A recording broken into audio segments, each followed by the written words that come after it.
Okay, let's unpack this. Welcome back to the deep dive. For a few weeks now, we've really been exploring the architecture of Git. You know, the big ideas, the three-tree structure, the difference between the working directory, the staging area, the repository. And the whole philosophy behind it. Exactly. And today, we turn all of that sort of philosophical understanding into pure, actionable muscle memory. Right. We are moving away from the whiteboards and, getting right into the command line. This is the practical core. It is. This is the essential toolkit of Git commands you absolutely need to master for daily professional work, for efficiency, and, well, to just feel fluent. That's a great way to put it. Our mission today is really to turn that deep conceptual knowledge into a practical skill set. Okay. Think of this as the essential list of verbs, the words that actually make the Git machine move. I like that, the verbs. And to make it really actionable, we've organized the commands around, well, the life cycle of a typical developer's day. We've got 3 essential phases. Okay, what are they? First up is setup and status. That's all about getting started and just knowing where you are at any given moment. Situational awareness. Exactly. Then, the heavy lifting, saving history. This covers the core workflow loop you'll do over and over. Got it. And finally, branching and collaboration. These are the commands that let you work with your team. This is the definitive list, then. Master these, 10 commands, and you are ready for professional Git. You really are. So let's dive straight in. Phase 1. Yeah. The commands that greet you when you sit down at your terminal. Right.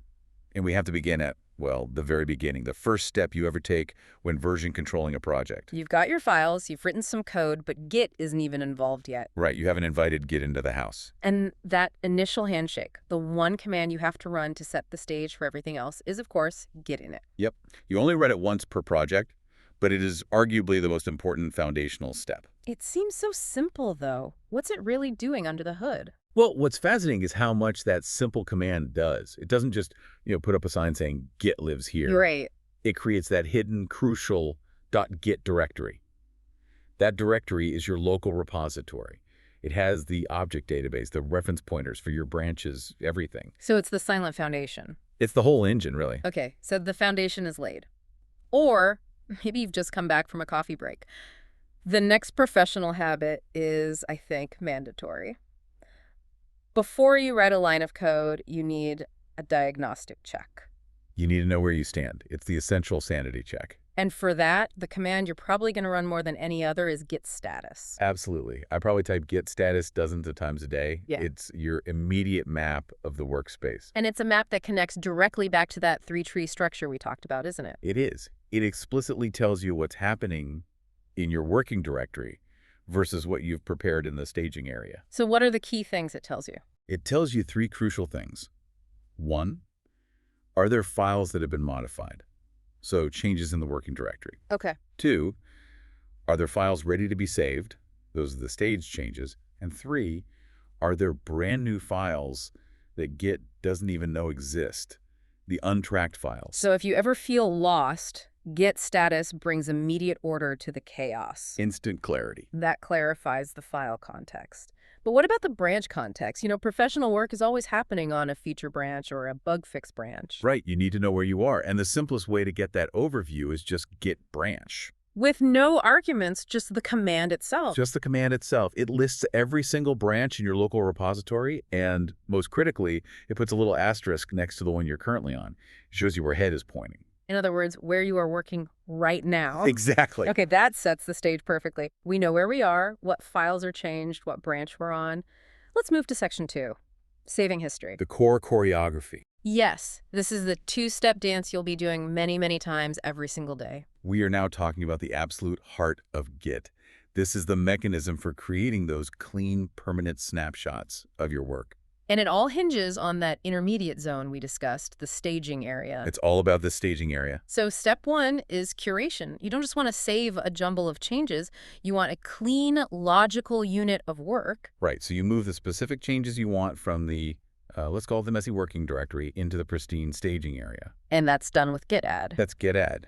And the power here is its flexibility. You can be really precise and say git add file name for just one file. Or I think most people do most of the time. Right. The widely used shortcut, git add, which just stages all the changes in your current directory. Okay, I have to pause you there because this is where people get tempted. They see shortcuts. I've heard about git commit A to sort of skip staging entirely. If staging is so important for curation, is skipping git add ever a good idea? That is a great question. And it really gets to the heart of speed versus quality. Git commit A does let you commit all tracked modified files at once. It bypasses add. So it's faster. It's faster. But the professional insight here is that staging lets you build the perfect story. Maybe you fixed a typo in one file and completed a feature in another. Those should be two separate commits. Git add lets you stage them one by one. So you can curate that perfect logical commit. You curate the story. Sticking to the two-step process is just the cleaner, safer habit for the long-term health of the project. That makes perfect sense. So once our snapshot is perfectly staged, we finalize it, we make it permanent. Yes, this is the action. Moving that snapshot from the staging area into the immutable record of the repository. And that command is git commit nm. Exactly. And the nm flag is essential. It lets you attach your commit message right there, a message describing what the change does. Then once you hit enter on that. It's done. Yeah. Those changes are recorded forever in the repository's history, and they get their own unique commit hash. So we've created a history, but history is useless if you can't, look at it. Right. A week later, you need to hunt down a bug. You need to find the exact commit where it was introduced. What's our timeline audit tool? The key is git log. When you run it, you are looking directly into the repository. It shows you that chronological history of snapshots. And what's the key info you see there? You get the unique commit hash, the fingerprint of that change, the author, the date, and most importantly, that commit message you wrote. That's great for a simple, straight line of history. But as soon as you start branching and merging, it gets complicated. The standard log can be a mess. It can look like a tangled family tree, yeah. And when you're dealing with team development, you need better visualization. So what's the power tool for that? It's GitLog one-line graph. It's a game changer. Okay, break that down. So one line condenses each commit to a single line. Yeah. And graph draws this little ASCII art graph right in your terminal. It makes it incredibly clear where branches split off and where merges happen. So it shows you the structure of the history, not just the list of events. Exactly. It's a huge step up in analysis. Okay, we've mastered the daily local save cycle. Now, let's get into section 3, the commands that really define team development branching and collaboration. This is the bread and butter of working professionally. This is where your isolated work starts to interact with everyone else's. And we start with the tool for just moving around the code base, creating those little sandboxes for features. So that would be git checkout. Right. Wait, though, this command is notoriously confusing for new people. It feels like it does two totally different jobs, doesn't it? It does, and that's exactly why newer versions of Git introduce things like git switch to clarify. But honestly, git checkout is still the universal command everyone uses. So you just have to know its two primary uses. You do. First is the simple switch, git checkout branch name. This just moves your head pointer to a branch that already exists.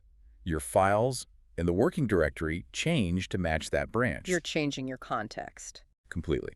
But the more common use probably is when you start a new feature. You want to create a branch and switch to it in one go. Right, to make sure you don't accidentally work on the main branch. Exactly.